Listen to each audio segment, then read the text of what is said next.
Bonjour les causeurs, this is Llyane Stanfield, and today I would like to share with you a technique that I am using with intensive program with all my students, and I would like you to know about it as well, even if you are not one of my students yet.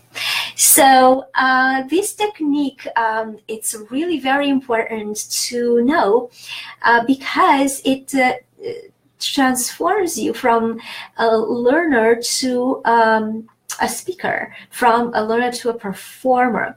The reason I'm saying performer is because this technique is really known and used by performers. In that category, I'm also including the public speakers. So why am I using these techniques from other, domains? Well, because this is probably the reason why you may know French, you may have learned French for quite a while, but you can't really use it in conversation, or if you do, it's not easy for you to have a fluid conversation, to have a fluid flow of your sentences, to be able to correct yourself as you go, the way that you actually do in English. And you may not even be aware that you're doing this in English, but you are. We all are in our mother tongues as well as in the acquired languages. And so the name of the game here is guessing.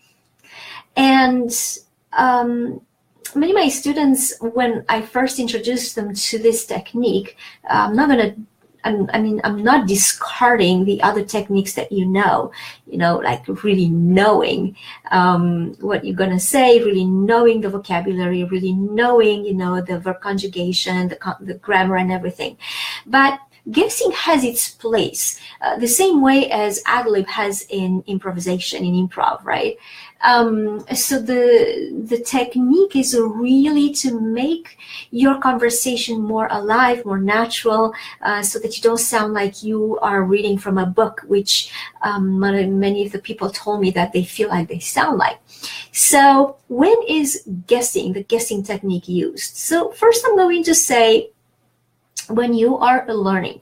So when you are learning words and you're trying to make a sentence, say for instance, sometimes it just doesn't come, the words don't come, the verb conjugation doesn't come. And those of you who are my students know full well that that is pretty much what's happening every single time that you're trying to make conversation with me, right? So the way that we're using this guessing is giving yourself the chance to find your own answer before you look it up. Now, there's a really tricky game here because some of you, I noticed that you make a point in not looking up the words or the verbs. So you're telling me, I don't remember exactly how to say this, but I'm kind of, gonna wing it here and I'm gonna say it this way. This is really only giving yourself one guess. Okay, so if you like, okay, I have no idea what I'm saying, but let's see. Okay, maybe this must be the word that could be the word. I'm guessing here that this must be the word that I should use here. You also feel guilty about it. So if you want to do it wrong, do it right. Okay, that's kind of a saying. But I really, really, really want you to discover this technique and how useful it actually is when you use it right.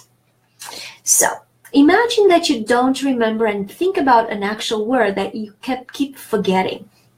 And so imagine that you are in the middle of conversation, whether you are in Paris with your friends or with me in class, and you don't remember exactly the word. So what are you going to do?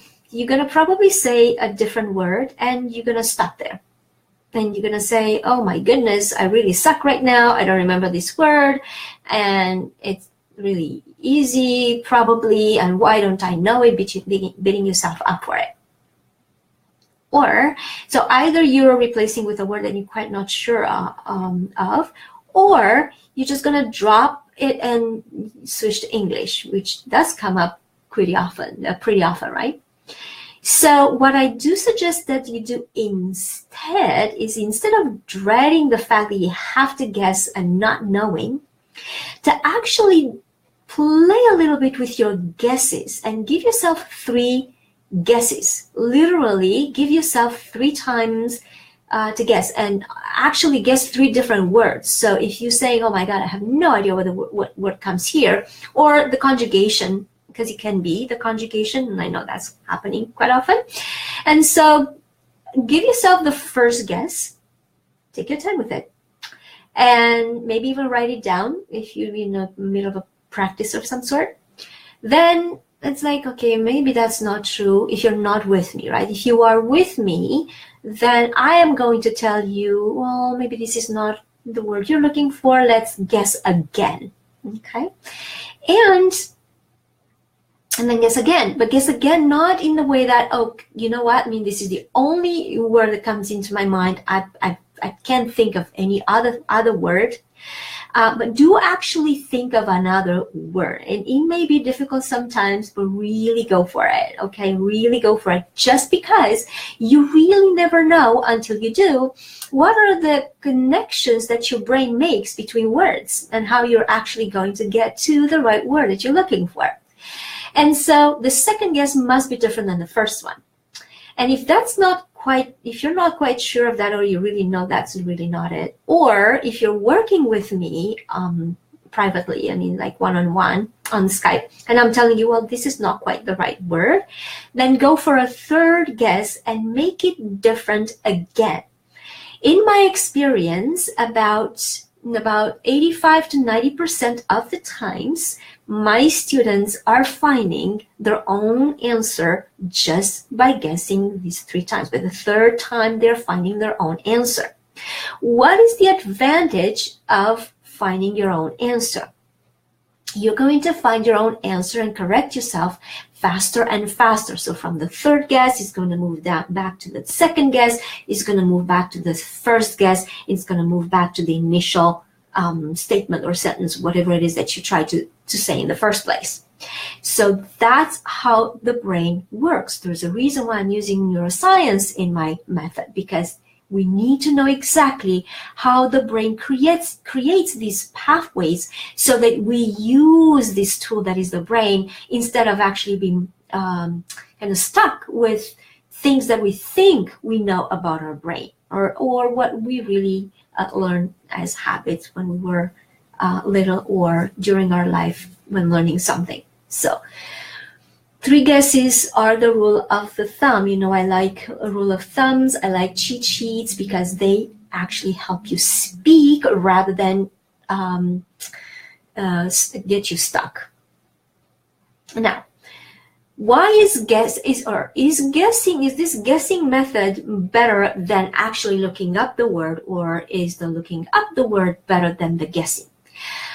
My method, and that's the reason we get to do things so much faster in my methods, you know, it's because I'm combining these 2.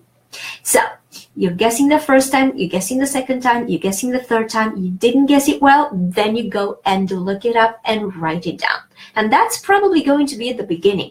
Most of us are learning this way at the beginning.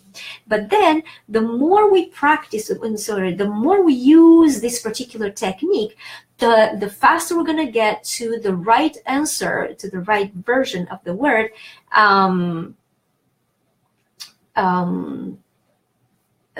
faster. The faster we're going to get to the right word. Now, just think about it this way. Why is guessing so important and so practical? Is because during this guessing work that you're doing, you can actually fall onto a synonym, which is what I actually want you to get to do. Because in English, in your mother tongue, in English, if you don't know a word, the word just doesn't come, you have like a blank mind, you draw a blank in what's the word, what you're trying to do is to actually come up with a synonym.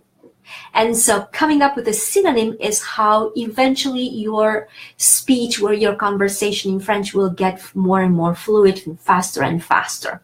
So this is absolutely amazing. So this is when we're using it. We're the guessing game. We're using it when we learn. So when we practice actually learning it. And then when we're actually speaking, we're applying the what we learned in conversation in French. And if we don't come up with the word, the right word right away, then come up with a guess. Be okay with the guess. And that's huge. That's huge, because if you're not okay with guessing and if you're not okay with making the mistake, you're going to be very stressed out. A pleasure of speaking French is going to go away. You're going to switch to English more and more often. And your learning is going to take longer and longer. And so I know a lot of you have told me, because you're introducing yourself here in this group, that you've been learning for so long. You've known French, but now you have to bring it back, and it takes so long and whatnot. And so this guessing tool, this guessing technique is exactly what the brain needs in order for you to be fluidly looking for the words that you need, both in rehearsal, in practice, as well as in the show, in the actual conversation that you make with the French. Now, this technique, I do use this in the intensive program, and the intensive program is right now available for you. And I have an amazing bonus that is available right now, and it's the Bilingual Express audiobook that is available as a bonus for you only until the 21st of December. So, and also I'm not taking more than 5 students on the intensive at a time. And so quickly, please, if you feel that some of these things that we're talking here in these videos, some of these things that you're learning through the contest are hitting the spot and really helping you improve your language, make your learning a little faster, improve your confidence in the process of learning, not just, oh my God, now I'm learning and I'm going to speak later. No, with me, people are learning from the what is fourth lesson. From the fourth lesson, people are speaking French. While they're learning, they're actually speaking from the 4th lesson. Okay, so from the very beginning, we are speaking already. And so if you have been learning French and not being able to speak it, then look into the intensive program. I'm going to put the link in the comments below, and just look it up. Just see what it has to offer and see if there's something there that rings a bell for you. And if it does, and if you need more details, please contact me and we're going to have a conversation. I'm also giving you this period of time, I'm giving you like a free pronunciation session, and so that you have a great grasp about what this program is about. How can this program actually help you if it does, and if it you feel it has some things that respond to your needs right now, how can we change it so that actually it fits like a glove? Stay on your game and keep going for your dreams to become bilingual, learn to speak Parisian French, and break your language barrier. Merci beaucoup et à la prochaine. Au revoir.